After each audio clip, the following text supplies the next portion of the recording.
Thanks for having me. A decade ago, 5 years ago, if someone told me I'd be standing here in front of people like you talking about purpose in life, in our business, in our relationships, I honestly would never have believed them, because I was probably the last person that someone would have ever asked a question about purpose. On paper, I did have a very interesting career, and I remember even while I was in it, people being so fascinated by what I was doing. But what was not often coming out, and I only told a few people about this, was I was finding it incredibly dissatisfying. And it's very frustrating, and some of you may know what I'm talking about here, to be doing something that people would consider to be successful in life, but not finding that internal form of success. And I just assumed that I would figure it out later in life. I figured it would come eventually, but it didn't. And it took some really serious events in my life to bring me to a place where I started looking at things very, very differently.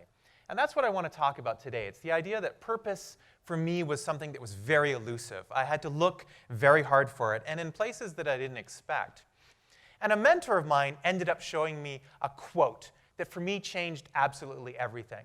It's actually from an American psychologist from the 1970s. And this was the quote that changed my entire path. I was at a place where I just didn't know what to do anymore. And this was the one that really resonated with me. The meaning of life is to find your gift. And the purpose is to give it away. For me, this was a moment where I suddenly realized that this was what I had to start doing. In my mid-30s, I suddenly had to figure out what my gift was. Despite the fact that I'd been doing well in my work, I realized that wasn't really my true gift. I just trained myself to be good at it. So I started really trying to figure out, what is it that I'm actually really, truly good at? And it turned out that it was quite different than the work I'd been doing for a long time. It took me several years to figure out that the thing that I was very good at was sharing new ideas with people and teaching them in a way that resonated with people. But that was completely different than the work I'd been doing before. And what I discovered was the only way I figured that out was by actually understanding the way my brain worked. And that's what I'm going to share with you here today.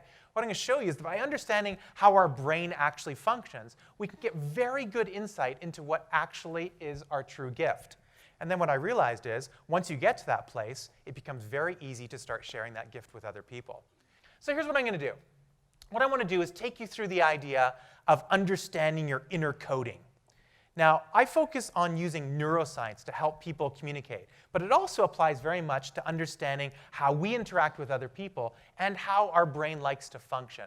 So what I'm going to do is explain to you the difference between a preference and an ability. Now, a lot of you know this, okay? You've done this throughout your careers. But what I want to show you is you can actually map out the difference between a preference and an ability simply based on the idea of neuroscience. Let me give you a scenario. Let's say you're doing work that you're very good at, okay? A lot of you have done this for a lot of your career. You're doing work that you're very good at.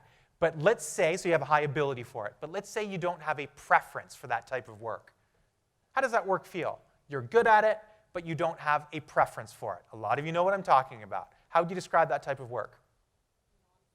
Yeah, boring.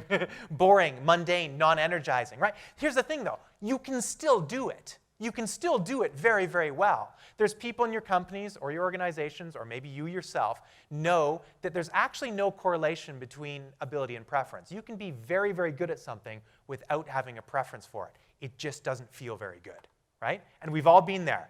You've all been at doing something where you're like, oh my gosh, I would do anything rather than do this right now. But you do it. Why? It's part of your job. You were trained in it. Okay? We all know that. But the flip side becomes very interesting. How does it feel when you're doing work that is closely aligned to your neurological preference? How do you explain that? How would you describe it? What does it feel like? Yeah, challenging, and I'd say in a good way, right? What else? Yeah, it does. Yeah, time often slows down. What else? Yeah, energizing, right? It's that flow state that we get into, and researchers are actually now trying to understand, how do you get into a flow state? They have all these ideas by talking about, how do you enter a flow state in your work? We all know what it feels like. The question is, how do we get in there? And how do we teach it to other people? And how do we repeat it throughout our day so that we can get there? Because it feels really, really good. It's almost a polar opposite to doing work that you're not energized by.